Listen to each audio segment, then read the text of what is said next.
Buenos días. Vamos a comenzar con el desarrollo de lo que es la materia que se denomina remate 2. Ustedes ya han sido evaluados en la primer parte de esta temática, que es la materia remate 1, por lo tanto tienen todos los conceptos básicos necesarios que se van a utilizar en esta segunda secuencia. Estamos frente a situaciones especiales que no difieren en la estructura básica de lo que es el remate, pero que sí tienen particularidades. Vamos a tratar el remate prendario, el remate hipotecario extrajudicial, también la actuación del martillero en la quiebra y por último, en un cuarto segmento, que estará a cargo del doctor Maistegui Martínez, trataremos el remate de hacienda dentro del concepto de los remates agropecuarios. Vamos a ir siguiendo rápidamente consecuencias en base a transparencia para que ustedes puedan tener debidamente orientada la clase que estamos llevando adelante por su especialidad. Entonces avanzamos con la primera transparencia y ustedes no tienen allí más que una particularidad especial referida a lo que es las clases de remates especiales que vamos a tratar. En primer lugar, hablaremos del remate prendario, luego del remate hipotecario extrajudicial, luego de la quiebra y posteriormente de los remates agropecuarios. Muy bien, dentro de lo que son las prendas, ustedes tienen dos supuestos, la prenda comercial común y la prenda con registro. La prenda comercial común está regulada en el Código de Comercio y la prenda comercial con registro, y ya vamos a explicar por qué es comercial, está regulada en un decreto ley especial que ha sido reordenado en distintas oportunidades. Vamos a ver un poquitito el tema de la prenda comercial común, porque nos interesa distinguirla de la prenda con registro y distinguirla de lo que es la prenda civil. El contrato de prenda es un contrato de garantía. Entonces, este contrato de garantía tiene sus particularidades. ¿Garantía de qué? Para que sea una prenda comercial. Para que sea una prenda comercial tiene que ser garantía de una obligación mercantil. Entonces, la diferencia con la prenda civil es justamente que estamos frente garantizando una obligación de carácter comercial y no civil. Ustedes van a ver a continuación un concepto de prenda común comercial. Es el contrato por el cual el deudor o un tercero a su nombre, acá están observando que quien puede celebrar este contrato de garantía puede ser el propio deudor o un tercero que también es un supuesto usual cuando hablamos de la garantía de una obligación, que entrega al acreedor una cosa mueble. Acá viene el segundo elemento del concepto de prenda y esto es fundamental. O sea, hay una cosa mueble que se desplaza del patrimonio del deudor o del patrimonio del tercero hacia el ámbito material y jurídico del acreedor. El acreedor tiene la cosa que se desplazó del patrimonio. Supongamos que voy a dar en prenda un reloj. Entonces, lo que vamos a hacer con el reloj en este contrato es entregárselo al acreedor para que el acreedor lo tenga y oportunamente, si no se paga la obligación, se lleve adelante la realización a través de un remate de este reloj. Entonces, lo importante en la prenda común, que no existe en la prenda con registro, es justamente el desplazamiento. Y en tercer lugar, ustedes lo que tienen que tener en cuenta dentro de este concepto de remates especiales es que es en garantía de una obligación comercial. Y nosotros vamos a ver entonces tres situaciones. Un contrato de garantía con desplazamiento de un bien del deudor o del tercero hacia el acreedor y también con un supuesto especial garantizando una obligación comercial. ¿Por qué nos interesa esto? Porque es este el supuesto en la prenda comercial común cuando nosotros encontramos una situación especial de remate extrajudicial y no así en la prenda civil. Entonces avanzamos con la próxima transparencia y ustedes se van a dar cuenta de las particularidades de las cuales estamos hablando. Se trata de una cosa mueble. El otro contrato de garantía sobre inmuebles es la hipoteca. Entonces la prenda la reservamos para las cosas muebles. Existe desplazamiento de la cosa hacia el acreedor. Esto existe tanto en la prenda civil como en la prenda comercial, pero no en la prenda con registro. Y garantiza obligaciones comerciales. Aquí hay una cuestión que ustedes también van a ver y que la planteamos concretamente. ¿Cómo se diferencia de la prenda con registro? Hay dos preguntas iniciales que ustedes se deben realizar. En primer lugar, deben plantearse cómo diferencio la prenda comercial común de la prenda civil, porque en las dos hay desplazamiento. Muy bien, ¿cómo se diferencia? Porque una garantiza una obligación civil y la otra garantiza una obligación comercial. Ahora nos preguntamos, ¿cómo se diferencia la prenda común comercial de la prenda con registro? La prenda con registro también es comercial, o sea, cuando les explicaba en clases anteriores de que estamos dentro del ámbito de los actos de comercio, la prenda con registro también es un acto de comercio, al igual que la prenda comercial común. Pero ¿cómo se diferencia? Simplemente, en la prenda con registro no hay desplazamiento, en la prenda común hay desplazamiento. ¿De dónde surge el derecho real? En la prenda con registro, de la registración, de la inscripción. Este registro me otorga un certificado y el certificado materializa el derecho real. En cambio, en la prenda común, el derecho real surge del desplazamiento, de la entrega de la cosa al acreedor. Situación que es muy importante al momento del remate, porque en un caso el acreedor tiene la cosa que se va a rematar y en el otro supuesto el acreedor tiene que pedir una orden de secuestro para obtener la tenencia de la cosa que se va a rematar. Volvemos a la transparencia. Allí ustedes se van a encontrar con la situación que nos interesa en la prenda común. En la prenda común, si al vencimiento de la obligación principal el deudor no abona, o sea, no paga lo que tiene que pagar de ese crédito que se le ha otorgado, el acreedor podrá proceder a la venta de las cosas dadas en prenda. Entonces, ustedes tienen una particularidad que vamos a ir analizando. Primero, que a diferencia de lo que ocurre en una subasta judicial, este remate se realiza en el ámbito de disposición del acreedor, una situación que llama la atención, porque ustedes piensen que estamos frente a una venta forzada, o sea, el deudor no quiere que le rematen ese bien, sin embargo, no pagó la obligación que tenía que pagar y por lo tanto se va a rematar el bien. Entonces, ¿quién da la orden de venta? El acreedor. Esta es una de las particularidades importantes. Vuelvan un minutito a la transparencia y observen que esta situación tiene distintas particularidades que la diferencian de una subasta judicial. La orden de venta la da el acreedor. No es necesario notificar al deudor. Debe ser por remate público, que es lo que nos ocupa, con una publicidad adecuada. El anuncio o publicidad es el único requisito que hay en realidad. Debe ser con una anticipación de 10 días y se deben cumplir con las demás cargas para el remate y el martillero. ¿Qué significa esto? Esto está dando un contexto muy particular. Entonces, nosotros tenemos que esta prenda común, lo que pretende hacer en el ámbito mercantil, es darle rapidez y seguridad a las transacciones comerciales. Entonces, tengo crédito, entrego una cosa en garantía, no pagué, pero para que vuelva a funcionar la circulación de riqueza, la circulación de crédito, lo que la legislación pretende es que estas cosas dadas en prenda se materialicen rápidamente. Entonces, la orden la da el acreedor, con una publicidad adecuada. ¿La publicidad adecuada cuál es? La del remate, la que vimos ya, la misma, con los mismos requisitos, con los mismos recaudos, las mismas formalidades. Entonces, las particularidades son que salimos de un ámbito que es el judicial a un ámbito que es el del acreedor. El acreedor da la orden, se hace una publicidad adecuada, la publicidad, el único requisito que tiene es que tiene que ser por lo menos con 10 días de anticipación. Pero luego el remate público es el mismo que estudiamos en remate 1, el regulado por el Decreto Ley 2266. Entonces aquí tenemos particularidades y situaciones que el martillero lleva adelante, pero lleva adelante simplemente con una orden del acreedor. Usted me dirá, pero entonces el deudor no puede plantear excepciones. No, no es un proceso judicial. Por eso en la próxima transparencia ustedes están viendo otra pregunta que es básica en esta situación. Y la pregunta es, ¿en qué ámbito se realiza? ¿Judicial o extrajudicial?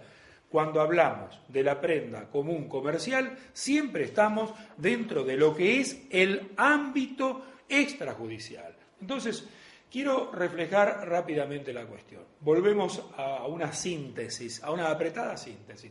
Nosotros estamos en el ámbito mercantil y no en el ámbito civil.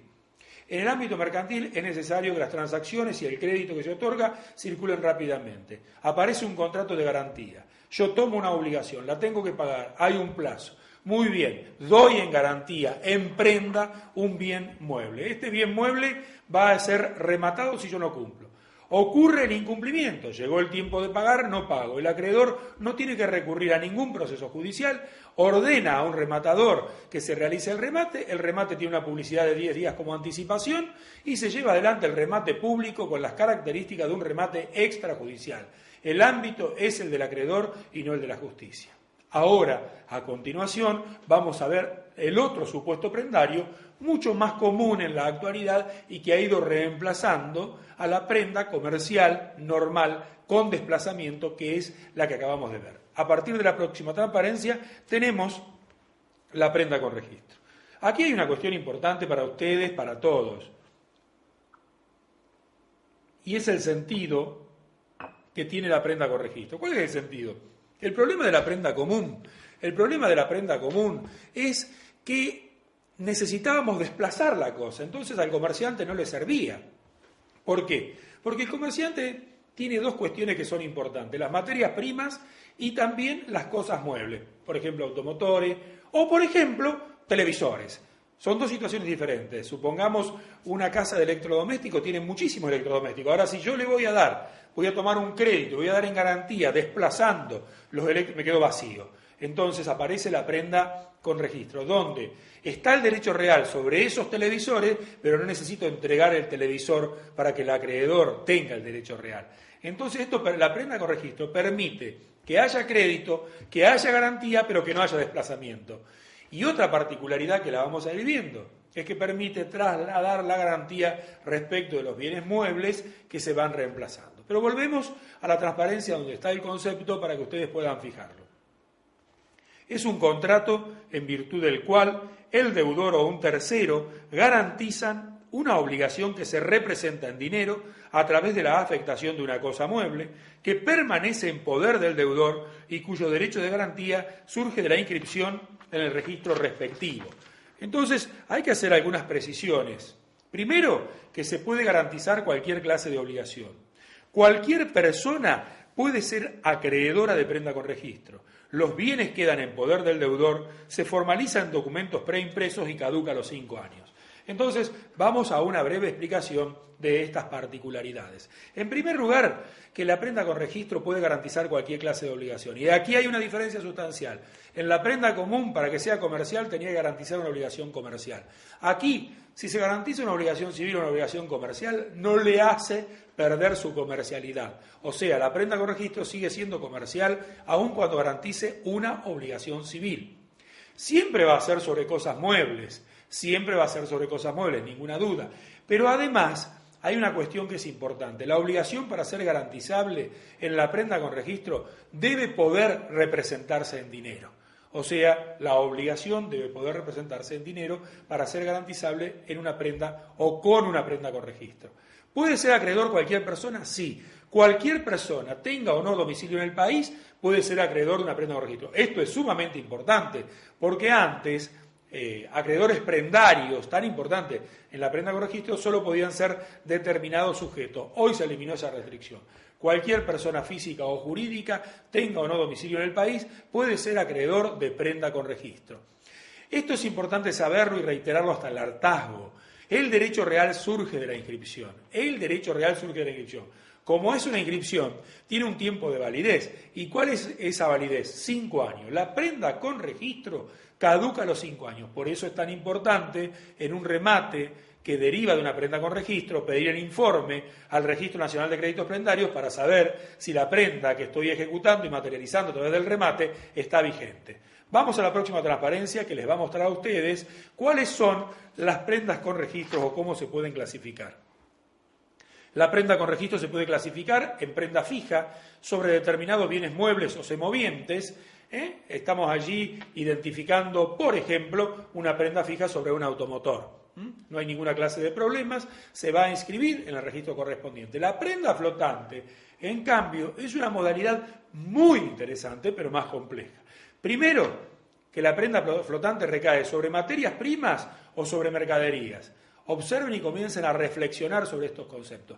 Las materias primas se transforman, cambian de forma. Entonces, el trigo se convierte en harina, las mercaderías circulan, el comerciante, ejemplo, televisores nuevamente, va vendiendo televisores, entonces las mercaderías se van reemplazando una a otra. ¿Por qué flotante?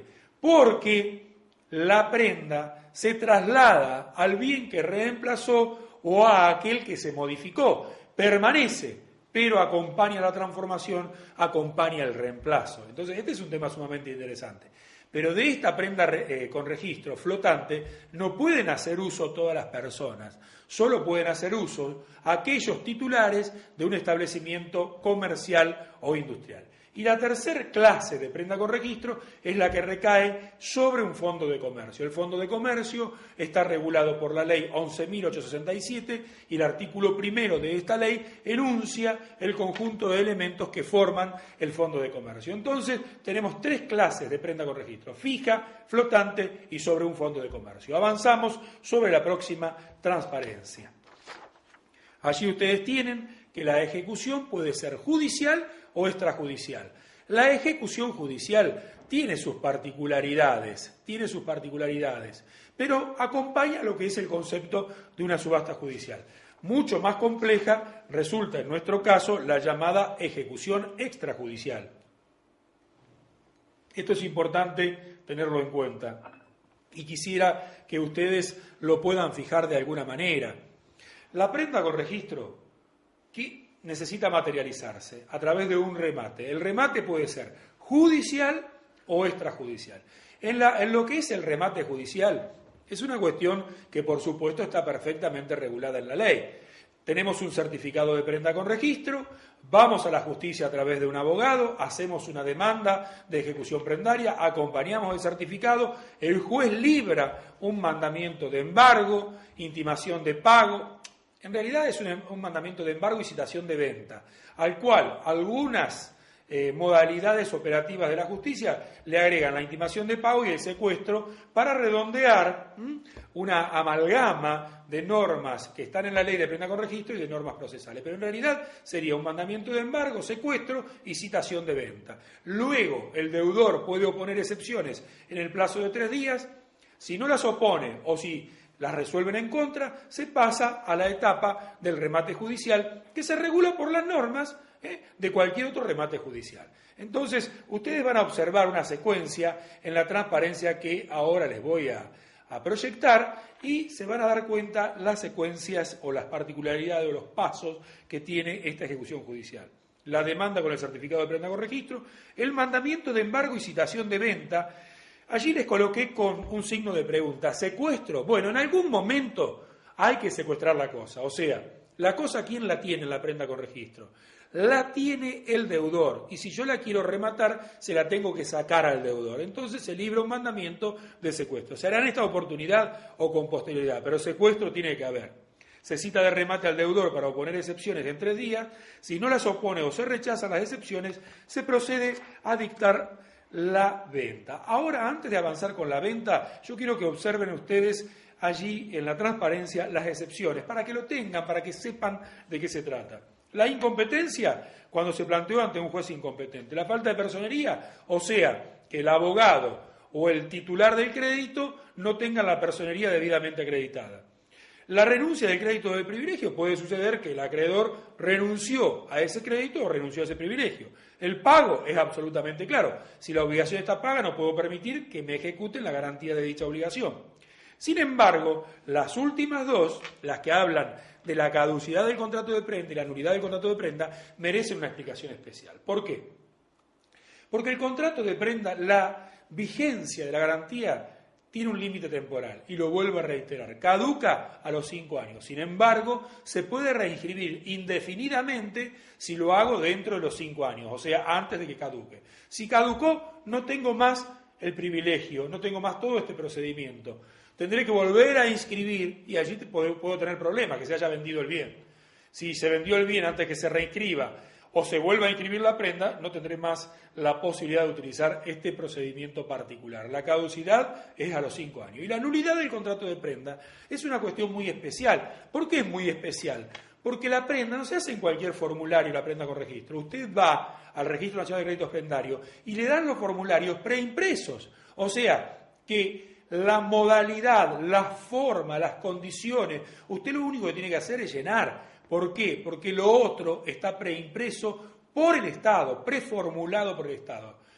Para que sea nulo un contrato de prenda, debemos indagar la responsabilidad del Estado o la responsabilidad de las partes en el llenado de ese contrato preimpreso, que tiene un resguardo de garantía por parte del Estado. Entonces, ustedes se dan cuenta que es muy difícil que ocurra una nulidad del contrato de prenda. Estas dos son las excepciones particulares que tiene el proceso de ejecución prendaria.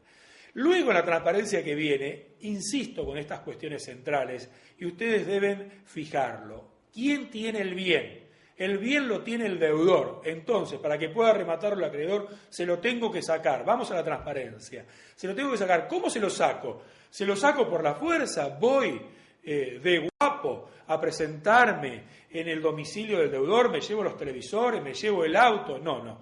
Para eso hay que pedir un mandamiento de secuestro al juez que está actuando en esta ejecución judicial. El mandamiento de secuestro, se los dije, lo da el juez en la primera oportunidad o en una oportunidad posterior. Por ejemplo, lo puede pedir usted al momento de ejecutar las sentencias, que podría ser un momento oportuno. Preferible que se pida el secuestro con el mandamiento inicial, que es la idea central que nosotros tenemos. En la próxima secuencia ya estamos hablando de la subasta, siempre dentro de este ámbito judicial, una publicidad con 10 días de anticipación. El edicto debe publicarse por lo menos 3 veces. El acreedor designa al rematador si se reservó esa facultad, caso contrario lo designa el juez. Esto es importante que ustedes lo tengan en cuenta. Seguimos en una mixtura. El marco es judicial, pero con amplias facultades para el acreedor. ¿El acreedor puede designar al martillero? Sí lo puede designar. Si no lo designó, entonces lo designará el juez. La base de la subasta será el importe garantizado con la prenda. Allí yo les coloco un interrogante. ¿Actualizado? Por supuesto, porque de lo contrario estaríamos realizando una garantía respecto de una obligación desactualizada. No se suspende por quiebra, muerte o incapacidad del deudor.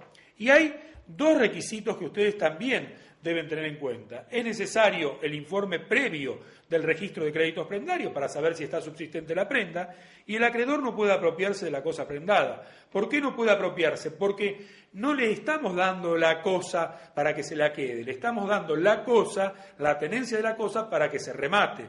Cuando se remate se obtiene un producido. Ese producido puede ser inferior, igual o superior al crédito garantizado. Entonces, no equivale la cosa al cumplimiento de la obligación. Estas cuestiones son importantes y podemos repasar un minuto la secuencia para que ustedes observen. Entonces, tenemos un proceso judicial. En el proceso judicial vamos a librar un mandamiento de embargo, secuestro y citación de venta, con el certificado del crédito prendario, emitido por el registro respectivo. Avanzo, le corro el traslado por 3 días para que oponga excepciones legítimas, incompetencia, falta de personería, pago.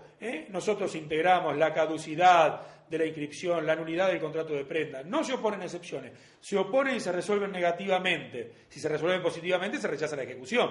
O sea, hay 3 alternativas: no se oponen y se rechazan, no se oponen y seguimos adelante con el procedimiento. Entonces se designa el rematador que eligió el acreedor o lo designa el juez. Se procede al remate judicial, con los recaudos de cualquier remate judicial, de cualquier remate en definitiva. O sea, acá articulamos lo que dicen los códigos de procedimiento, lo que dice el decreto ley 2266 y procedemos a realizar la cosa para que el acreedor pueda cobrarse. No se puede apropiar y tengo que pedir previamente al Registro Nacional de Créditos Prendarios que me diga si la prenda está subsistente. Llegamos al acto de remate y tenemos una secuencia completa de un remate especial. Ahora tenemos que ver, antes de seguir, la posibilidad del remate extrajudicial, el remate especial que trae la prenda con registro. Avanzamos con la próxima transparencia y ustedes están observando otra modalidad de la misma figura prendaria. O sea, no nos fuimos a otra prenda, es la misma prenda con registro. Lo que sucede, que como les decía al principio, estas figuras de garantía están hechas para que sea rápido el cobro por parte del acreedor. Entonces, aparece una secuencia de remate extrajudicial. El remate extrajudicial tuvo muchos cuestionamientos, sin embargo, está permitido solo para determinados sujetos. El Estado, entidades financieras nacionales y entidades financieras internacionales. Pero esto tiene una explicación. ¿Cuál es la explicación? Que son los que otorgan las mayores garantías. Entonces, generalmente son entidades estatales bancarias fundamentalmente, entidades financieras autorizadas a actuar por el Banco Central de la República Argentina o entidades financieras internacionales las que dan crédito y reciben como garantía una prenda con registro. Entonces, a estas se les da la posibilidad de que actúe como cualquier acreedor prendario común. O sea, lo que es este remate extrajudicial es permitirle a ciertos sujetos lo mismo que se le permite en la prenda común que analizamos anteriormente, las posibilidades del artículo 585 del Código de Comercio. O sea, que se haga efectivo el crédito a través de un remate extrajudicial. No cambian mucho las cuestiones. Lo que sucede es que en la práctica aparecen situaciones que la gente común y el propio Martillero dice, uy, ¿cómo es esto? ¿No se pueden oponer excepciones? ¿Interviene o no interviene el juez? Es una mixtura, esta situación es una mixtura. ¿Por qué? Es un remate extrajudicial, primera definición. Al rematador lo designa el acreedor, segunda definición. Se realiza el remate en el ámbito extrajudicial. Entonces, ¿para qué quiero al juez? ¿Para qué lo quiero? Lo quiero para una situación que es la siguiente. En la prenda común no necesito del juez porque la cosa la tiene el acreedor. En la prenda con registro necesito al juez porque la cosa la tiene el deudor. Y yo no se la puedo ir a sacar por la fuerza. Entonces, ¿para qué recurro al juez en este remate especial? Para pedirle que libre un mandamiento de secuestro. Nada más, un mandamiento de secuestro. Voy a la casa del deudor, al domicilio del deudor, secuestro la cosa, se la doy al acreedor y sigo adelante con un remate extrajudicial, con una publicidad anticipada de 10 días, con reglas que hacen al remate extrajudicial, o sea, al regulado por el Decreto Ley 2266, con todas las obligaciones, deberes, cargas y derechos de un remate extrajudicial. Volvemos un poquito a la transparencia para fijar algunos conceptos. Solo se autoriza para determinados sujetos. El Estado, entidades financieras autorizadas por el Banco Central de la República Argentina, entidades financieras internacionales, se presenta la demanda con el certificado de prenda con registro solo para pedir el secuestro. No hay traslado al deudor. Se ordena conjuntamente su entrega al acreedor. Es el acreedor y no el juez el que procede a ordenar el remate de los bienes. Siempre este remate es en el ámbito extrajudicial, a través de un martillero, con una publicidad anticipada de 10 días. Ustedes me dirán, ¿hay algo más? No es que exista nada más. Aquí lo que existe es la posibilidad para determinados acreedores de que utilicen el mismo remate extrajudicial que el acreedor prendario común. O sea, tampoco estamos en un ámbito diferente. Entonces, cerramos el tema de la prenda. Prenda común, remate extrajudicial. Prenda con registro, dos posibilidades, remate judicial con un proceso judicial entero o extrajudicial, donde solo recurro al juez para secuestrar la cosa, entregársela al acreedor y que éste pueda llevar adelante el remate con las reglas del Decreto Ley 2266. En la prenda común, en el remate extrajudicial de la prenda con registro, lo que tengo es que aplicar las reglas para el remate y para el martillero del Decreto Ley 2266. En cambio, en la prenda con registro, para el procedimiento judicial, aplico las normas de la ley especial o del Código de Procedimiento de que se trate. Uno es un remate en el ámbito judicial, una subasta judicial. Los otros son remates extrajudiciales con particularidades. Cerramos así este primer bloque sobre remates especiales. Continuamos entonces con este segundo bloque referido a los remates especiales. En este caso vamos a hablar de una situación particular que es la ejecución hipotecaria extrajudicial. Ustedes han incorporado los conceptos fundamentales cuando desarrollaron la materia de derechos reales sobre la garantía hipotecaria que recae sobre un inmueble y que otorga un derecho especial para perseguir a ese inmueble, ejecutarlo y cobrarse de dicha garantía por parte del acreedor. Ahora bien, en la República Argentina, la ley 24.441 instauró un régimen especial de ejecución extrajudicial. O sea, la hipoteca, en la normalidad de los casos, se ejecutaba judicialmente.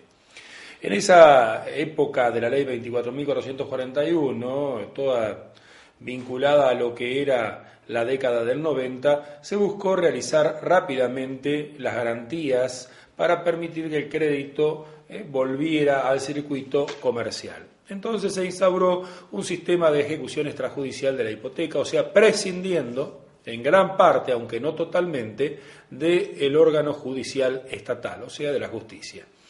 Esta situación es una situación especial porque en realidad, en lugar de intervenir el juez actuante, lo que se hace es darle una alta participación al acreedor. El acreedor, a través de un proceso que comienza con una intimación y la intervención de un escribano que hace las veces de secretario, logra llevar adelante un proceso de remate sin intervención judicial, salvo en determinados aspectos. Entonces, volvemos a lo que habíamos explicado en el bloque anterior, es el ámbito de realización de las garantías, pero es un ámbito extrajudicial. Claro, se lo ha tildado de, en principio, extrajudicial o mixto, porque también tiene intervención del juez en determinadas etapas, como lo vamos a ver.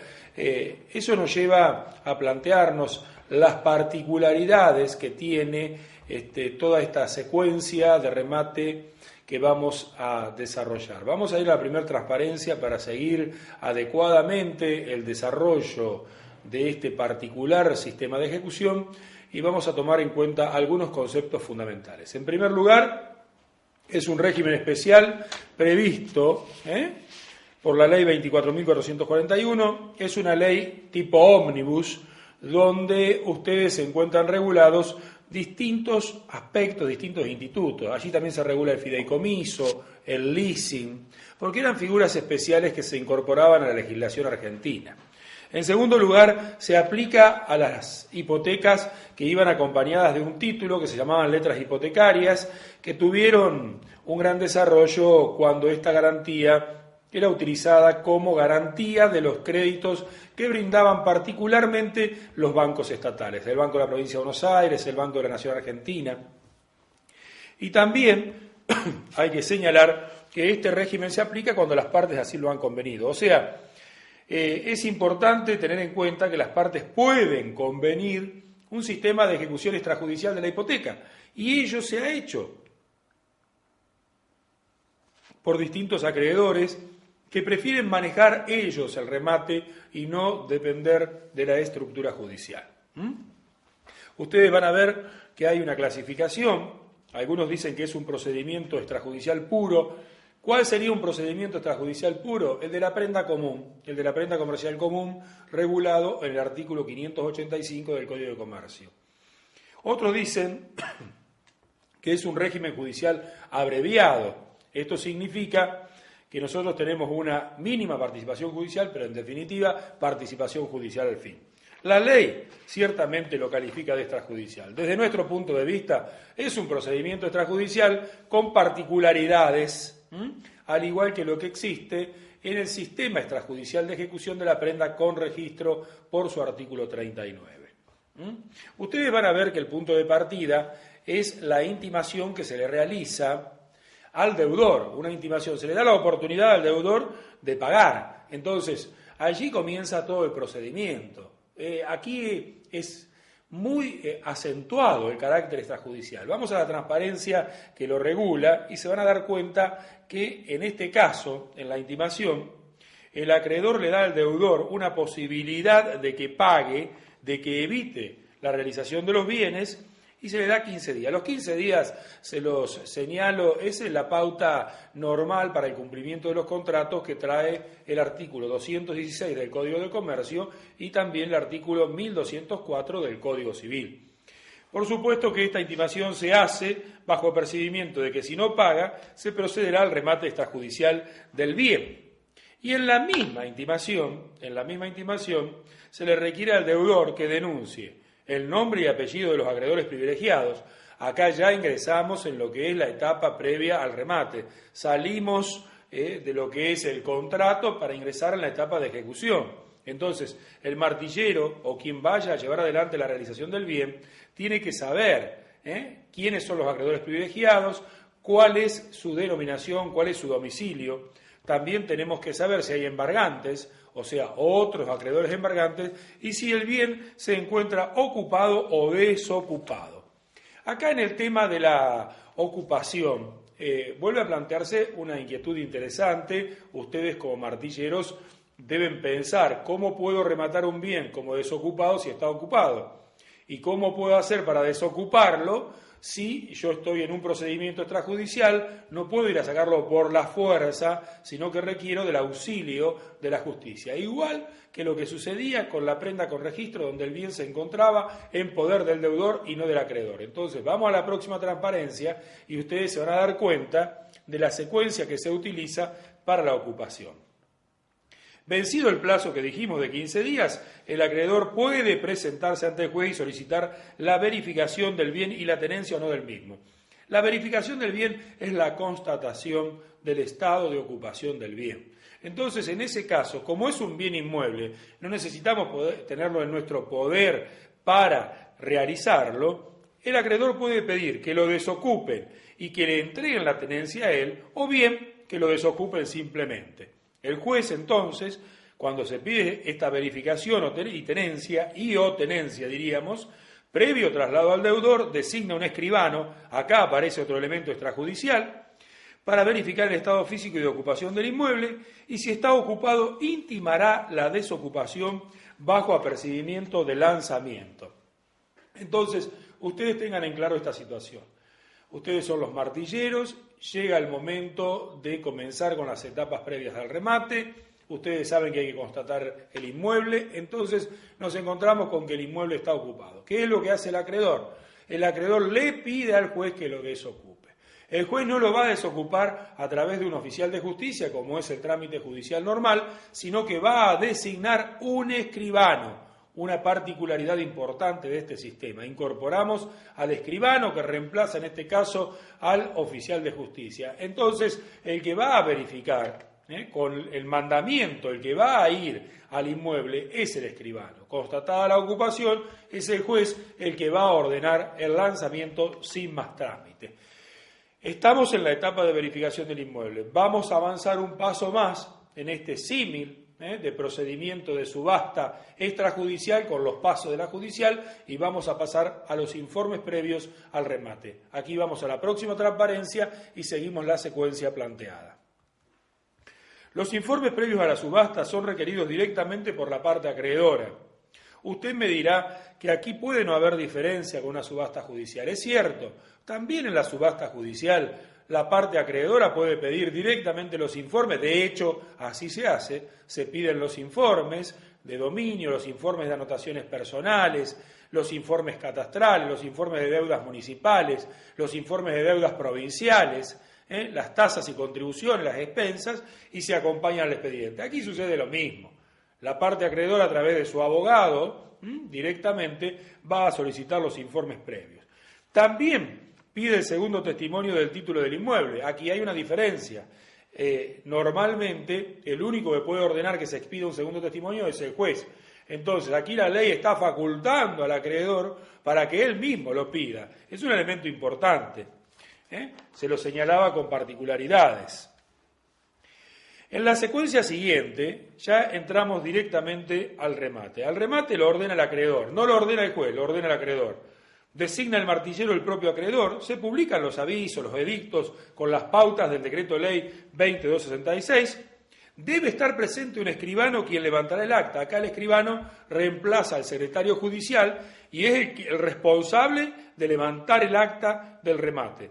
La base es la deuda al momento de la subasta, o sea, la deuda actualizada con los accesorios. El deudor, el propietario y demás titulares de derechos deben ser notificados en forma previa a la subasta.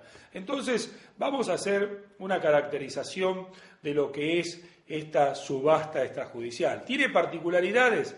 Esta es la pregunta que debemos hacernos. Porque siempre debe girar atrás nuestro como un marco absoluto la secuencia de las obligaciones previas, las obligaciones del remate y las posterioridades del remate del Decreto Ley 2266 a nivel nacional, que se aplica para todos los casos. Entonces, el remate guarda la misma estructura. Aquí lo que sucede es que es un remate forzoso. Le estoy rematando un bien inmueble a un deudor para cobrarme la creencia o el crédito que no me pagó. Entonces, pongamos las cosas en claro. Lo que tenemos que buscar son las particularidades. En esta venta forzosa, la particularidad es que la ordena el acreedor y no el juez, y que en lugar del secretario va a intervenir un escribano que hace las veces de secretario, de funcionario que certifica qué es lo que está pasando en el remate. Ahora bien, el resto de la estructura, la dinámica del remate, las obligaciones, los deberes, las cargas, los derechos, son los que se establece para cualquier remate. El remate no cambia, la mecánica, la operatoria no cambia. Vamos a la próxima transparencia y vamos a detenernos un poquito en el tema de la publicidad. Aquí, en el tema de la publicidad, debemos señalar que hay algunas particularidades, en el caso fundamentalmente que deben tener en cuenta ustedes de los plazos. Los avisos, yo quiero agregar lo siguiente, los avisos deben ser completos, deben identificar al martillero, el lugar, el día, fecha, hora, todo lo que ustedes saben. La superficie cubierta y la ubicación del inmueble son particularidades que generalmente están en los edictos normalmente confeccionados por los martilleros, igual que las deudas, las condiciones. Hay que agregar todo lo que haga la correcta identificación del inmueble. Deben publicarse por 3 días. Acá viene otra mixtura, en el boletín oficial y 2 diarios de gran circulación. 2 diarios de gran circulación, supongamos que el inmueble que se remata es de Santa Fe. Entonces, nosotros debemos entender que si es un establecimiento importante, que pueden participar en la puja, en la subasta, empresas de otras localidades, podríamos publicarlo en un diario de tirada nacional, como podría ser el Clarín, y en un diario importante de tirada local, como podría ser cualquiera de los diarios de Santa Fe. Entonces, estaríamos cumpliendo con el recaudo legal. El último aviso, dentro de los 2 días anteriores a la subasta. ¿Por qué dentro de los 2 días anteriores? Se quiere garantizar de que exista una cercanía entre la publicidad y el hecho del remate. Esto es una pauta que algunos consideran valiosa, otros desvaliosa, deja poco margen a planteos judiciales, pero creo que cuanto más cercana sea, la publicidad debe ser lo necesario. O sea, tantas veces como sea necesario para obtener un remate adecuado. Claro, si requiere una publicidad extraordinaria, ustedes saben que la publicidad que excede lo que la ley autoriza debe ser requerida previamente y también autorizada previamente. Vamos a reiterar algunos conceptos sobre el remate. ¿Por qué algunos conceptos sobre el remate? Vuelvo a decir, las particularidades legales son pequeños matices. En realidad, aquí no existe una gran diferencia con lo que son los remates o la secuencia del remate judicial o del remate extrajudicial. El acto de remate tiene una misma matriz, no cambia. Cambia porque a lo mejor la base o la seña que se debe pedir tiene determinadas dimensiones o montos. En lugar de ser pago al contado, puede ser un pago parcializado. En lugar de no admitirse determinados medios de pago, se pueden admitir. Todo depende de la situación especial, de la legislación especial, de la reglamentación especial. Entonces volvemos para fijar algunos conceptos a la transparencia y hablamos de la secuencia del remate. Como les decía, se aplican las pautas generales. Está presente un escribano que levanta el acta. Si fracasa el primer remate, se realiza otro con reducción de la base en un 25%, y si vuelve a fracasar, se ordena la venta sin base, o sea, como cualquier secuencia particular. El precio, el comprador lo deberá pagar, obviamente. Si no lo hace, se realizará un nuevo remate. Y será responsable, como lo es en cualquier remate, de la disminución del precio en la nueva subasta, los gastos e intereses, y le agrego, y los daños y perjuicios que hubiere causado. Acá viene una particularidad. El pago se realiza al acreedor directamente si es un único acreedor. Esto es importante que ustedes lo tengan en cuenta. Si existen varios acreedores, el pago se hace al martillero. Acá viene otra situación importante y complicada. El martillero descuenta la comisión y deposita el saldo a la orden del juez. Entonces, ustedes están viendo que acá sí hay particularidades especiales importantes. Vamos a poner a hacer un parangón. En la subasta judicial, el martillero efectúa el remate, suscribe la minuta de venta, el instrumento de venta, lo confecciona, lo suscribe, está presente el secretario, el comprador paga la seña que se haya estipulado, puede ser todo el precio. ¿Y qué hace el martillero? El martillero deposita totalmente el precio recibido a la orden del juez, rinde las cuentas, se aprueban las cuentas y recién ahí retira lo que corresponde a gastos y comisión del martillero.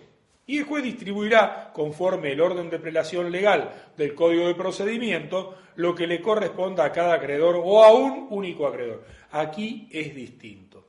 Si hay un único acreedor, cobra directamente. De lo contrario, si hay varios acreedores, el martillero recibe el precio, descuenta lo suyo, descuenta los gastos y las comisiones correspondientes y deposita la orden del juez para que sea éste quien dirima la situación entre los diversos acreedores. Evidentemente, tenemos particularidades especiales. Vamos a la próxima secuencia de los actos posteriores al remate. Es el acreedor el que practica la liquidación, cobrará y depositará el saldo a la orden del juez. En sede judicial también es el acreedor el que practica la liquidación, pero lo hace en el proceso judicial. Si el acreedor tenía la tenencia del bien, directamente le entrega la tradición al comprador, caso contrario el juez ordenará el lanzamiento. Las actuaciones se protocolizan. ¿Quién protocoliza las actuaciones y qué significa protocolizar? La protocolización es trasladar a un instrumento público, en este caso un instrumento público notarial, lo sucedido en el acto de remate. A eso se llama protocolizar. No es el escribano el que está otorgando.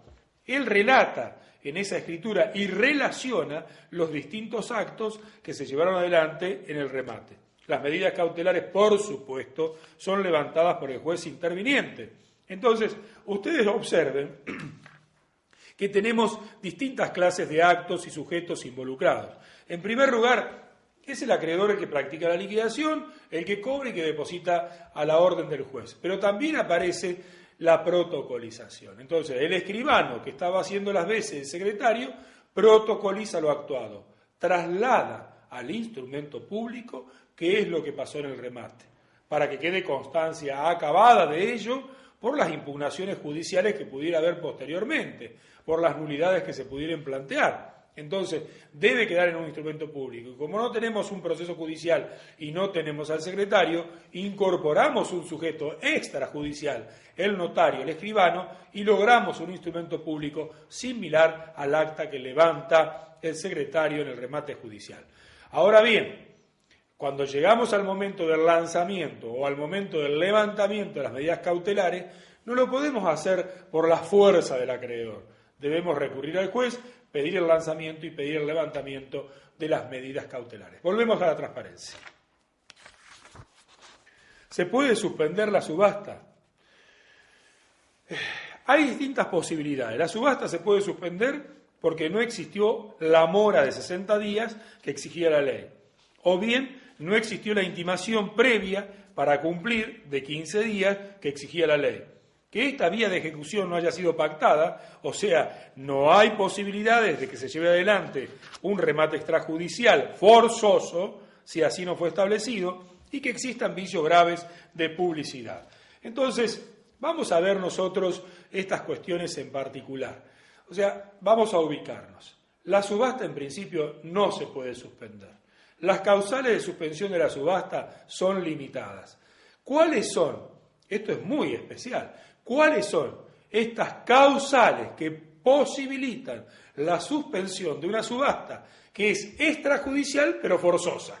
Entonces, en primer lugar, que no haya existido la mora previa de 60 días, entonces usted demuestra que no estuvo en mora, o que estuvo en mora y que no llegó a los 60 días, y podría pedirle al juez la suspensión de la subasta. Segundo, que no haya existido la intimación previa a cumplir, o sea, los 15 días que le tiene que otorgar el acreedor para que usted revise su incumplimiento y cumpla. Entonces, si esta intimación previa, requisito esencial, no existe, también se podría pedir la suspensión de la subasta. En tercer lugar, es una situación muy especial. Yo les dije que esta ejecución extrajudicial de la hipoteca solo puede darse cuando existan letras hipotecarias o bien cuando la ejecución extrajudicial haya sido convenida en la propia hipoteca. Si no se dan ninguna de estas dos situaciones, no se puede ejecutar una hipoteca forzosamente en el ámbito extrajudicial. Debemos recurrir a la justicia. Y tercero, que existan vicios graves de publicidad. Ustedes ya saben de qué se trata esto. Cuando no está correctamente identificado el bien, cuando no está correctamente identificado la situación del bien, las deudas, la ocupación, las medidas, la superficie cubierta, la superficie no cubierta, quién es el acreedor, cuál es el monto, cuál es la base, etcétera, etcétera. O sea, vicios que afectan sustancialmente al remate. Estas son las únicas posibilidades para que vayamos al juez y pidamos la suspensión de la subasta extrajudicial de la hipoteca. Avanzamos con la próxima, transparencia. La impugnación de la subasta. La suspensión es previa, la impugnación es posterior. Entonces nosotros tenemos una situación de incumplimiento de algunos recaudos, pero que se pueden hacer ver con posterioridad. Entonces, ¿se puede impugnar esta subasta? Sí se puede impugnar. ¿Por qué causales? Por no concurrir los hechos que habilitan la venta, lo que señalamos anteriormente, no hay intimación, no hay mora, no se pactó, entonces llevé adelante una subasta que era nula, por incumplimiento de los recaudos legales, o sea, los pasos que me exigió la ley, para que yo pudiera realizar este remate. Pero estamos hablando de una situación posterior a la subasta. La suspensión es anterior. La nulidad o impugnación, el planteo que estamos haciendo, es posterior a la subasta. Ya se hizo la subasta.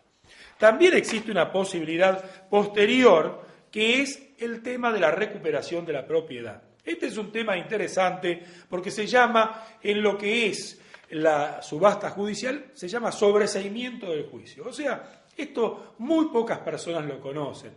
A veces es bueno saberlo. ¿Saben por qué? Porque usted llega a un remate forzoso y va a tener algunas tensiones, algunos problemas. El deudor no quiere perder su propiedad, a veces hay situaciones de crisis. El martillero debe saber sobrellevarla y debe informar que si el deudor propietario quiere recuperar la propiedad, puede hacerlo. Va a tener dentro de los 30 días que restituir el precio obtenido más el 3% y puede recuperar. Este es un tema interesante. Es mucho más fácil recuperar la propiedad dentro de los 30 días posteriores en una ejecución extrajudicial de hipoteca que en una ejecución judicial. En aquella, el cargo que debo pagar es muy superior a este. Aquí lo único que tiene que hacer el propietario deudor es poner la plata que se obtuvo más el 3% de comisión. Con esto cerramos el segundo bloque que estamos desarrollando de remates especiales y vamos a pasar a un tercer bloque a continuación. En este tercer bloque lo que vamos a tratar es el tema del martillero en la quiebra, o sea, las 3 o 4 posibilidades que la ley 24.522 le da al martillero para actuar en un proceso concursal como es la quiebra. Primero, probablemente ustedes se pregunten qué es la quiebra. La situación de quiebra es cuando un deudor, con uno o varios acreedores, se encuentra en una situación de insolvencia o de cesación de pagos y él mismo, el deudor o algún acreedor, le pide la quiebra. La quiebra implica que el juez decrete la resolución de apertura de la quiebra, desapodere, o sea, le saca los bienes al fallido, incauta su correspondencia, establece un plazo de verificación de créditos, aparece la figura del síndico, del comité de acreedores, y pasamos a una etapa de realización forzosa de todo el patrimonio del deudor. Una persona en quiebra se encuentra inhabilitada para ejercer el comercio y tiene que realizar sus bienes forzosamente a través del juez, del síndico y los enajenadores para que los acreedores puedan cobrar todo o parte de su crédito, o nada.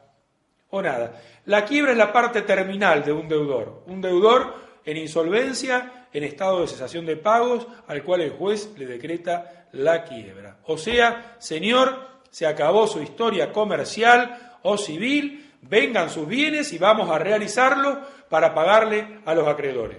La quiebra la puede pedir también el propio deudor. Hasta aquí llegué, señor juez, pido mi quiebra, decréteme la quiebra, pongo a disposición mis bienes y comienza todo el procedimiento de verificación, o sea, cuáles son los créditos que vamos a admitir y de realización de los bienes para pagar esos créditos. Entonces, tengan en cuenta este marco concursal, son normas de orden público. Esto es muy importante. Esta ley es una ley de orden público. Las partes no pueden escaparse de la normativa legal. Vamos a la primera transparencia para que ustedes se puedan ubicar. La ley es la ley 24.522. El martillero, aquí comienza una de las cuestiones por las cuales hay que pelear para volver a una situación anterior. El martillero es uno de los sujetos autorizados y se lo denomina enajenador, junto a los bancos comerciales, bancos de inversión, empresas especializadas. O sea, ya no es el martillero el único sujeto que realiza los bienes. Debe tener casa abierta al público, una antigüedad de 6 años en la matrícula. Acá hay otra situación especial, le cobra comisión solo al comprador, o sea, que nunca le puede cobrar a la masa concursal. Entonces, si no hay remate, si no se realiza, si no se materializa, si no hay comprador, el martillero no cobra comisión. Entonces, en los supuestos de subastas fracasadas, el martillero no cobra comisión. Esto es importante que lo tengan en cuenta, porque nosotros hemos sostenido en diversas oportunidades que esta norma es inconstitucional. El martillero no tiene la culpa de que no haya compradores. Al martillero el juez le encargó llevar adelante una subasta judicial, la realización de determinados bienes, lleva adelante su tarea, no hay puja, no hay posturas, no se realiza el remate, fracasa el remate, pero el trabajo el martillero lo hizo. Máxime que hay que cumplir con obligaciones anteriores y obligaciones en el acto de remate. Al martillero hay que pagarle porque el trabajo merece la retribución correspondiente. Nosotros creemos que esta norma de la ley de concursos es inconstitucional, así claramente planteada. Vamos a ir a la próxima transparencia que nos da las 3 modalidades de realización de bienes que existe en la hipoteca, en la quiebra, perdón. ¿Cuáles son las formas de enajenación en la quiebra? Se puede vender la empresa en su totalidad, la empresa como fondo de comercio o cada uno de los bienes individualmente. Aquí hay que aclarar algunos conceptos. En primer lugar, empresa no es lo mismo que fondo de comercio. La empresa es una organización puesta en marcha. Esa organización tiene trabajadores, esa organización tiene diseños, emblemas, materias primas, mercaderías, está en movimiento, tiene una clientela. Ustedes la empresa deben imaginarla como una organización completa donde una de las partes es el fondo de comercio. El fondo de comercio es el establecimiento comercial, la casa de comercio, el sustrato material de la empresa, pero no es lo mismo. Empresa, el concepto de empresa que es mayor, comprensivo de aquel de fondo de comercio.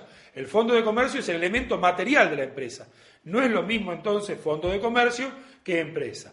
Y tampoco es lo mismo el fondo de comercio que cada uno de los bienes que lo componen. Entonces, a ver, pongamos un ejemplo. Cuando yo ingreso a un supermercado, veo cajeros, veo dinero que va circulando, personas, allí tenemos la empresa funcionando, alguien que da instrucciones, distintos elementos. Esa es una empresa en marcha. Voy nuevamente al supermercado, está cerrado. Miro y allí tengo el fondo de comercio. Cerrado, están los elementos materiales, pero no existe el elemento dinámico, funcional que hace a la empresa.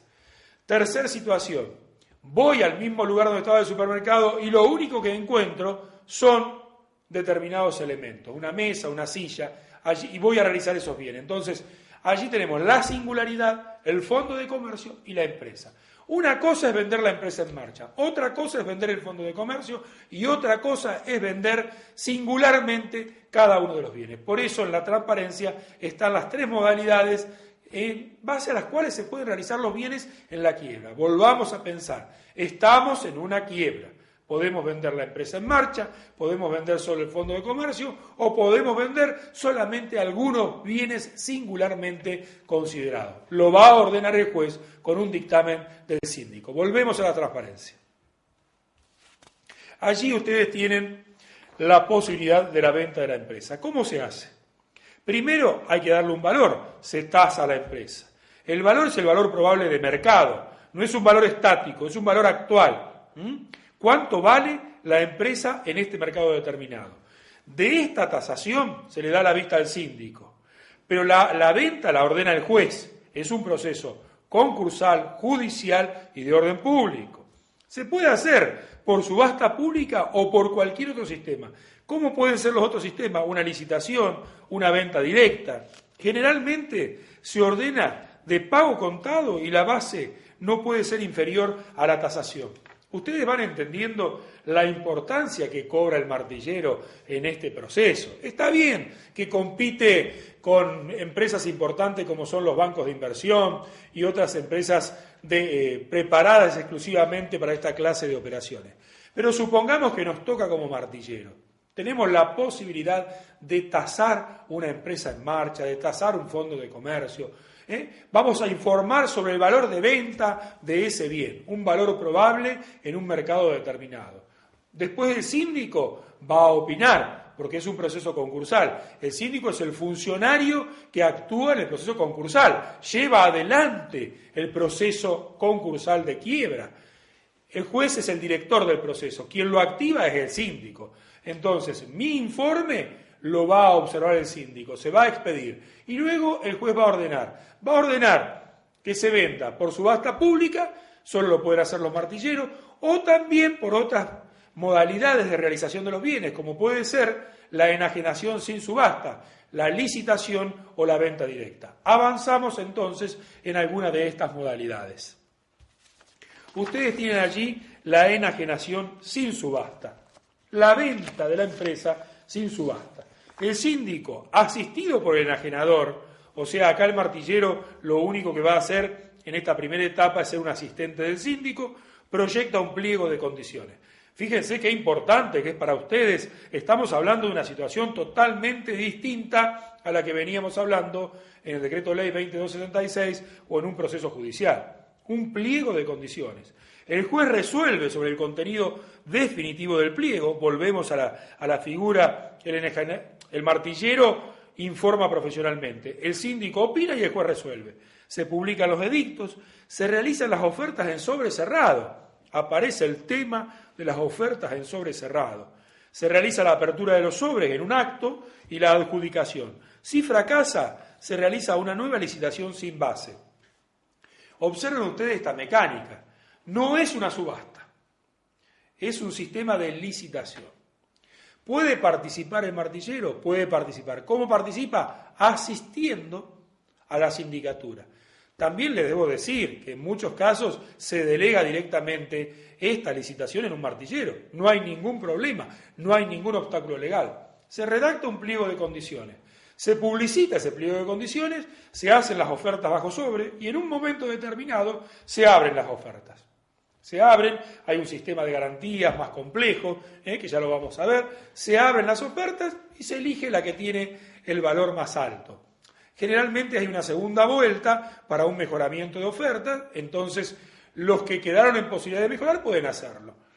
Habrá otro acto, está presente el secretario, el síndico, el martillero y hacen el aspecto formal de la adjudicación. Igualmente estamos hablando de un procedimiento licitatorio sin remate público. Vamos a la próxima transparencia. Allí ustedes tienen el tema de la publicidad. Los edictos deben publicarse por 2 días en el boletín oficial y 2 diarios de gran circulación, particularmente un diario del lugar donde está ubicado el establecimiento. Los edictos deben contener la identificación y ubicación del establecimiento, la base, las condiciones de aquel pliego que se redactó, el plazo, esto es importante, para presentar las ofertas, día y hora de apertura de las ofertas.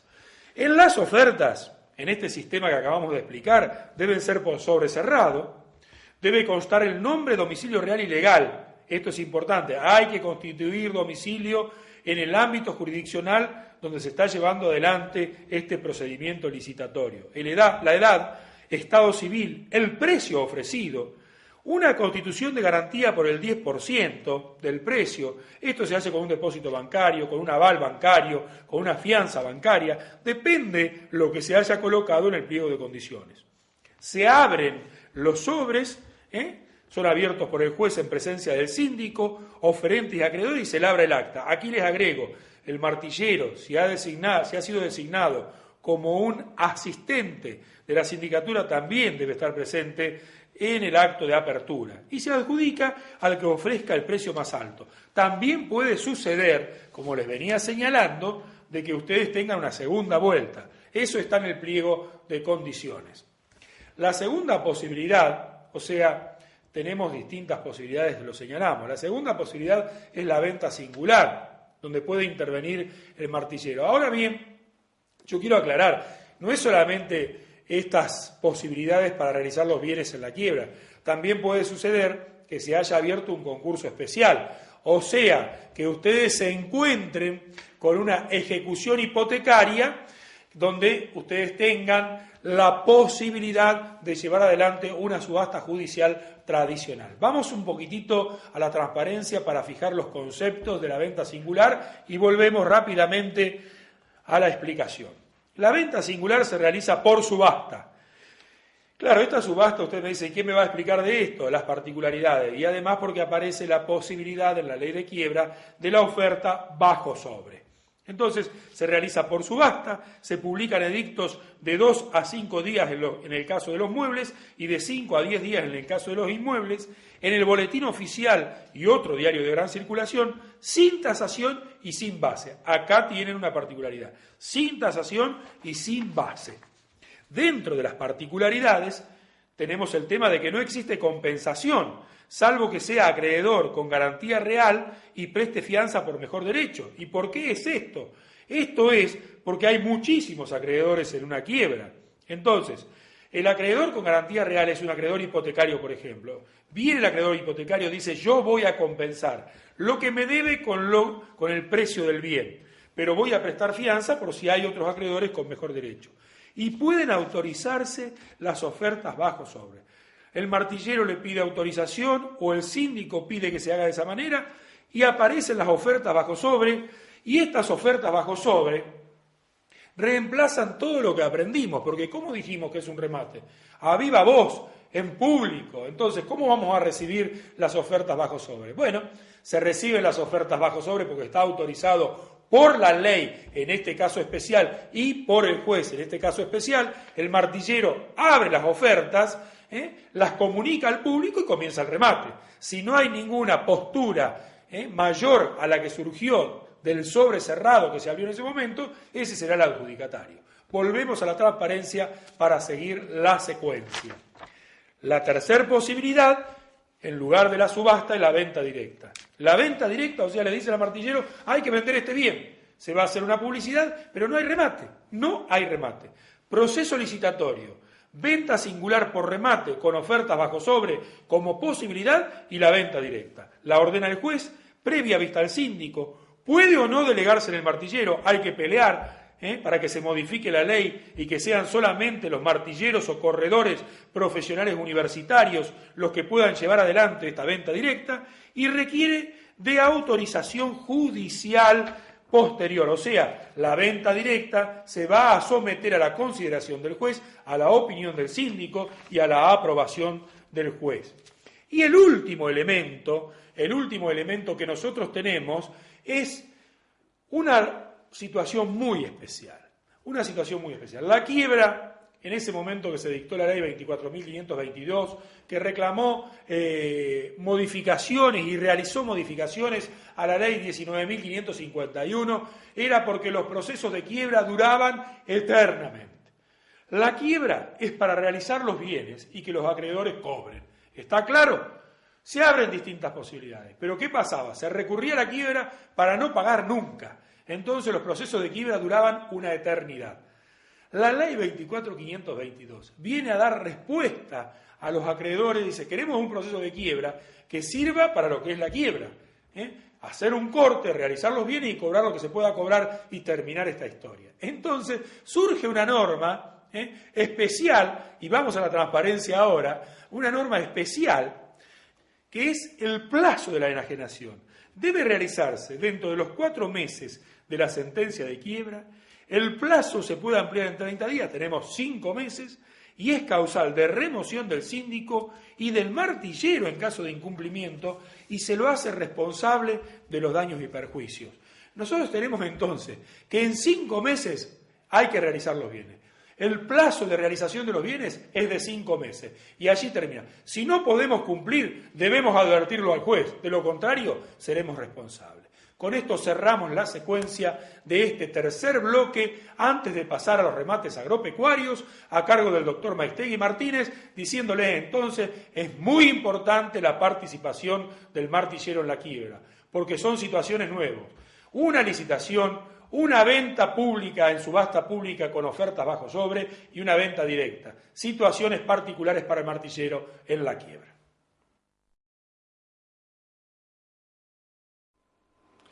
Muy bien, me han asignado la tarea de desarrollar el tema, el remate de haciendas, o el remate de ganados, como habitualmente se le denomina.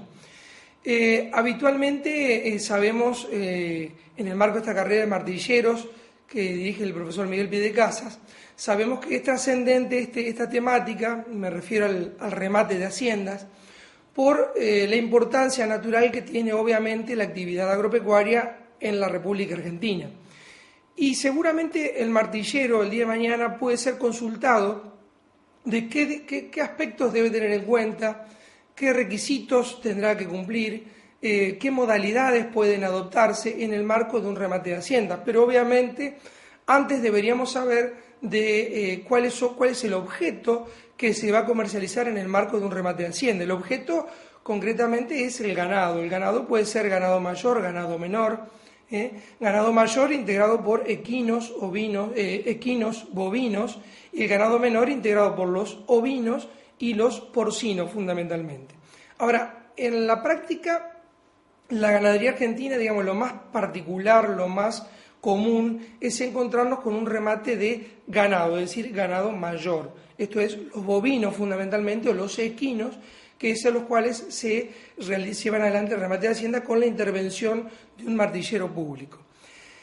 ¿Qué aspectos debe tener en cuenta previos el martillero público? En primer lugar, que hay una ley general de marcas y señales, que es la ley 22.939, que es una ley del año 1983, que el martillero debe tener en cuenta en el sentido de que debe conocer de qué hablamos cuando hablamos, por ejemplo, de una marca, qué es lo que debe tener el ganado que llega a un remate de feria. Debe tener una marca, debe estar marcado. Y la marca que es un dibujo o diseño, que puede ser en hierro candente o por instrumento de frío, que asegure la permanencia en el animal, en el ganado mayor, en el cual es obligación de marcar. Ese dibujo o diseño se registra en el ámbito de cada una de las provincias que integran la República Argentina. Es decir, que hay una ley general de marcas y señales y hay regulaciones especiales en cada una de las provincias que establecen los requisitos para que una persona pueda acceder a tener y registrar una marca.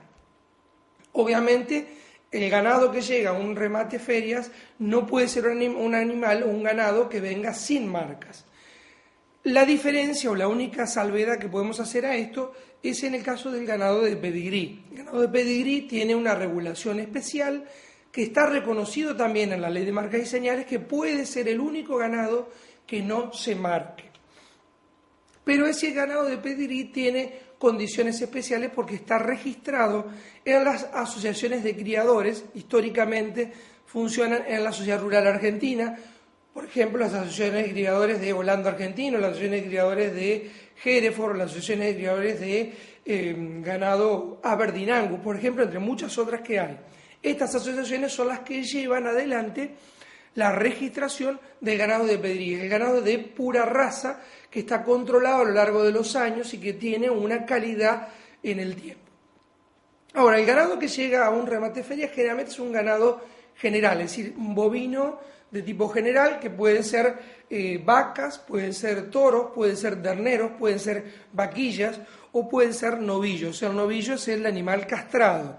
Pero volvamos entonces a lo que es la marca, decíamos, un dibujo diseño insertado con hierro candente en el animal, y bueno, y el martillero tiene que verificar, más allá que está siempre en el ámbito de un remate feria, está la autoridad sanitaria a nivel nacional del SENASA y está la autoridad provincial, que puede ser policial o municipal, regulando, analizando, verificando los instrumentos que le llegan al martillero público al momento de tener que recibir ese ganado en el marco de un remate, para hacer un remate público de animales, en el caso de ganado mayor, como decimos.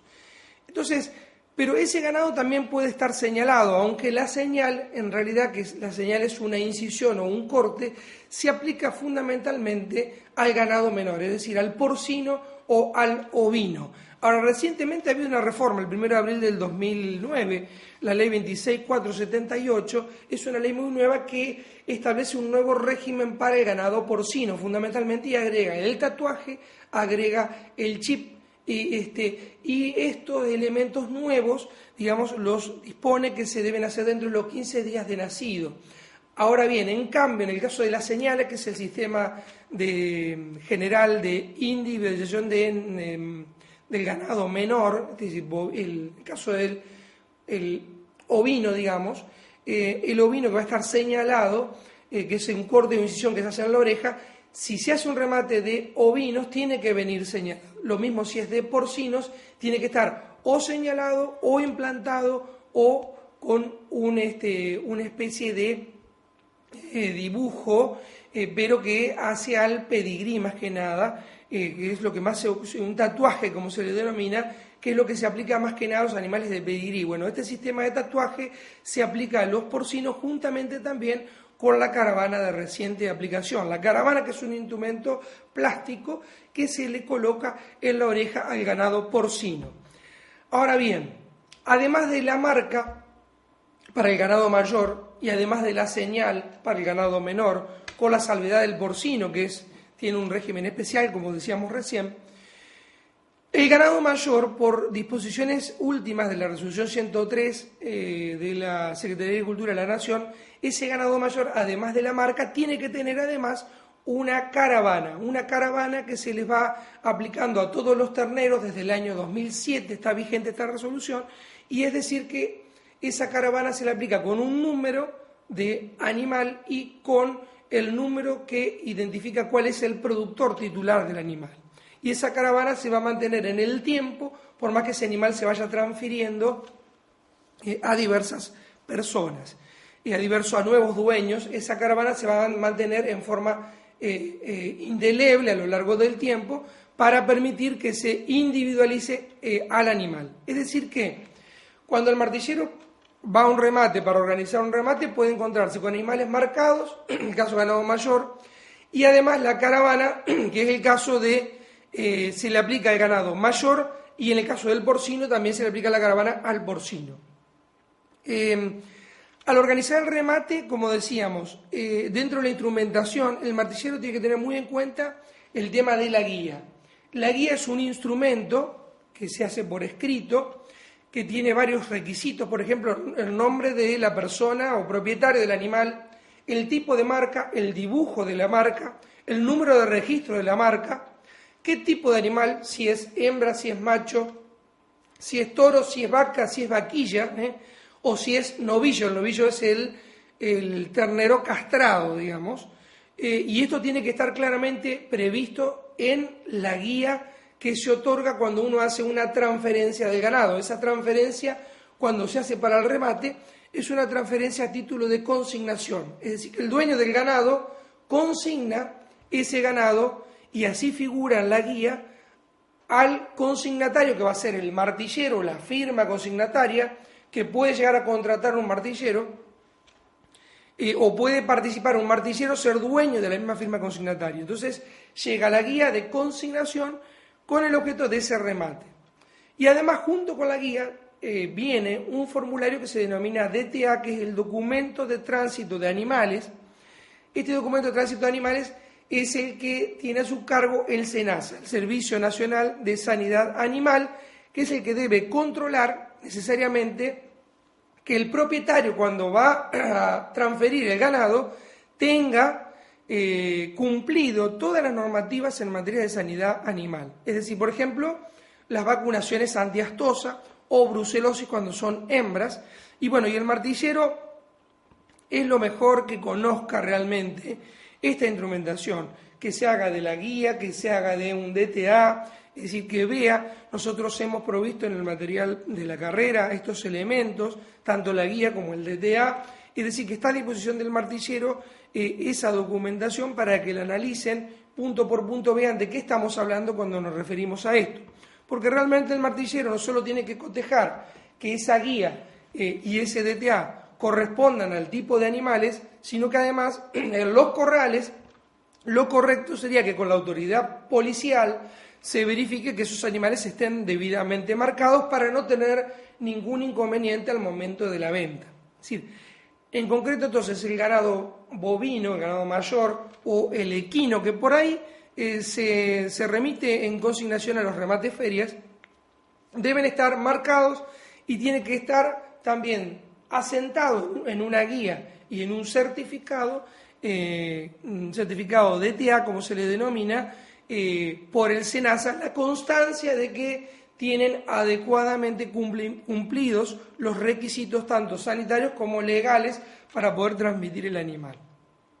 Entonces, una vez verificado esto, al recibir el martillero el ganado en corrales, verificar que coincida la marca con el animal que está, que coincida el tipo de animal, que no sean hembras en vez de machos, porque después, si no, al momento posterior del remate va a haber inconvenientes para elaborar la nueva guía al comprador de ese remate. ¿Cómo pueden hacerse los remates de hacienda? ¿De qué manera se pueden llevar adelante? Una manera puede ser el remate, como es habitual, al kilo vivo.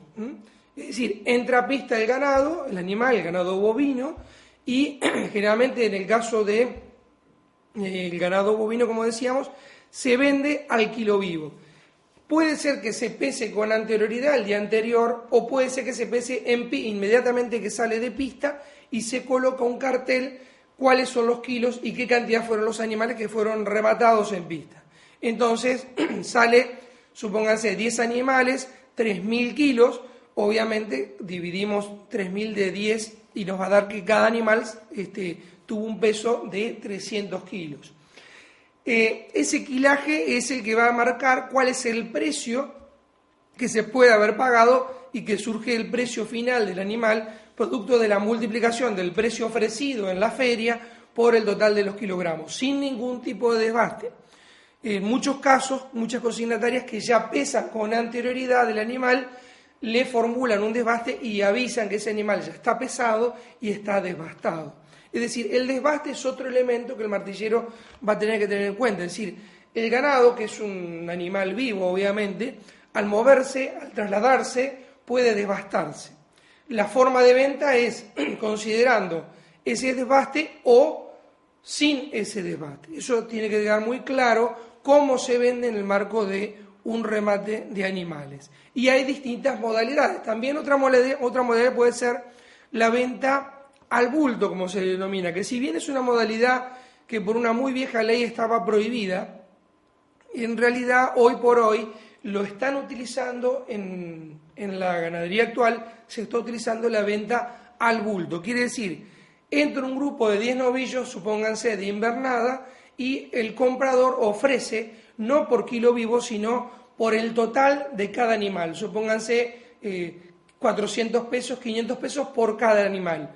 Y se remata y luego, digamos, el precio va a ser el precio pagado al bulto, es decir, por cada uno de los animales rematados. Son 10 animales, se ofrecieron 500 pesos en pista, valen 500 pesos cada uno, por 10 son 5.000 pesos, que es lo que va a pagar el adquirente de ese animal, sin ningún tipo de desbaste, sin ningún otro tipo de requisito. Obviamente, ahí va a estar el mejor o el peor negocio según el ojo, porque el ojo del ganadero, el ojo del comprador, que va a analizar el producto que se pone en pista, ese animal, si tiene más o si tiene menos kilos. El martillero tiene que tener la habilidad de mostrar, de describir, de expresar qué animal es el que entra, si es de invernada, si con destino al engorde, es una alternativa, o si es un animal ya gordo con destino a faena, es decir, directamente a frigorífico, y de esto, digamos, el martillero tiene que, a lo largo del remate, a lo largo de la locución, a lo largo de la oferta, es conveniente que el martillero diga, bueno, este tipo de animal tiene tal trascendencia, tiene tal origen, si es que vale la pena destacarlo, de lo contrario sale el rodeo general. Puede haber también, decíamos primero, el remate general, el remate al bulto, puede haber también, de hecho hay en Argentina remates que son muy comunes como los remates de Liniers, del mercado de Liniers en Buenos Aires, donde se remate fundamentalmente hacienda para faena, sí, directamente a frigorífico. Entonces esos animales se venden en Liniers y todos los productores, muchos productores, mandan a Liniers el ganado y se venden a martillo corrido, como se dice, es decir, que se va ofreciendo por kilo vivo y se va vendiendo por kilo vivo y luego se pesan los lotes o previamente están pesados. Pero hay también un remate que lamentablemente se está haciendo ahora últimamente, como puede ser los remates de animales de pedigrí. Remates de animales de pedigrí, fundamentalmente podríamos destacar los remates de animales holando-argentino. Decía que era una lástima porque lamentablemente hoy por hoy, como se está liquidando mucho ganado lechero, hay muchos remates a los que puede hacer el martillero, que son remates de animales de pedigrí o haciendas puro controlado, como se le llama, o haciendas de inseminación artificial. Entonces, bueno, el martillero va a tener que tener en cuenta que son distintas clases de animales y según el tipo o clase de animal va a tener un mayor o menor valor. Es decir, si es de pedigrí, tiene una raza ya inscrita y asentada en la asociación de criadores pertinente. Si es un animal de inseminación, tiene que estar establecido cuál es el origen, no solamente describir la madre, sino sobre todo describir cuál fue el semen del padre y qué origen tenía. Y en ese sentido, el producto que está en pista, el animal que está en pista va a tener un mayor o un menor valor. Animales de pedigrí también pueden rematarse animales de tipo común, como puede ser el Aberdeen Angus, el Hereford, que son animales que también se inscriben en asociaciones de criadores y que tienen un mayor o menor valor según los orígenes, los antecedentes sean, por ejemplo, que el padre o la madre sea un gran campeón de sociedad rural argentina o de algunas sociedades rurales del interior del país. Es decir, el mayor o menor valor los va a tener según el origen y según los títulos, por decirlo de algún modo, los premios que ha obtenido ese ganado en una exposición rural. Y así podemos ir viendo que hay distintos tipos de animales de Aberdeen Angus con un origen, supónganse cabaña, las lilas, que es una de las más trascendentes, o otro tipo de cabañas, como puede ser la Hereford, Pilagá, que es otra cabaña importante. Bueno, hay varias cabañas de renombre. Bueno, a la medida que sea mayor el renombre, mayor, el conocimiento que el productor común tiene de ese animal, va a valer seguramente mucho más. Y bueno, el martillero va a tener que pedir los antecedentes. Esos animales tienen un registro propio, cada animal propiamente se registra, y ahí se puede ver cuándo nació, por lo tanto deducir cuántos años tiene o qué tiempo tiene, y entonces ahí se va a comparar la cantidad de kilos que el animal tiene y el crecimiento y el desarrollo que tiene para analizar como uno de los índices o indicadores para el mayor o menor valor del animal. Ahora bien, también puede haber en el remate de animales el tema de vicios redivitorios o vicios ocultos. Es decir, a veces, en el caso de animales de pedigrí, puede ser que un comprador adquiera un toro y ese toro sea estéril. En ese caso, por ejemplo, el Código Civil argentino es que regula toda la cuestión de los vicios redivitorios y es posible que el comprador de ese animal reclame tanto al martillero o a la consignataria y obviamente será responsable directo el dueño del animal para que le disminuya el precio o para devolver el producto, es decir, para devolver el ganado adquirido si tiene un vicio redivitorio, un vicio oculto que está adentro del animal. Bueno, yo creo que este es un pantallazo general del tema de propiedad de ganado. Sobre bibliografía ustedes pueden ver Régimen Jurídico del Ganado de Abelenda, pueden ver un libro de mi autoría que se denomina Propiedad del Ganado, de librería cívica y está el material obviamente para la carrera de martilleros. Para concluir entonces, el martillero que se ocupe del remate de hacienda, remates de ganado, como digo, ganado mayor, generalmente bovinos y equinos, tiene que tener muy en cuenta esta documentación que hemos marcado, tiene que tener en cuenta y analizar, ¿por qué no?, estudiar los antecedentes de cada animal que va a entrar en pista, que le permita ponderar el animal que ingresa para así obtener seguramente un mayor precio, con lo cual va a obtener obviamente una mayor comisión y también va a tener un mejor resultado el dueño del animal que envió en consignación ese animal y seguramente entonces ese martillero va a lograr en definitiva el éxito de su profesión. Muchas gracias.